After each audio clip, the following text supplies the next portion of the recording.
একদিন গভীর রাতে গ্রামের ছোট্ট ছেলে আমান মসজিদের বারান্দায় বসে কাঁদছিল। ইমাম সাহেব নামাজ শেষ করে বের হয়ে তাকে দেখে জিজ্ঞেস করলেন, বেটা, এত রাতে এখানে কেন? আমান চোখ মুছে বলল, আমার আব্বু অসুস্থ।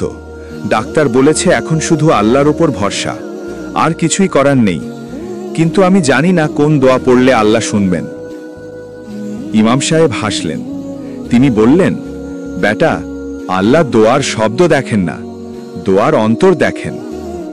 তারপর তিনি ছোট্ট আমানকে শিখালেন, ইয়া আল্লাহ, তুমি তো শিফার মালিক, আমার আব্বুকে সুস্থ করে দাও।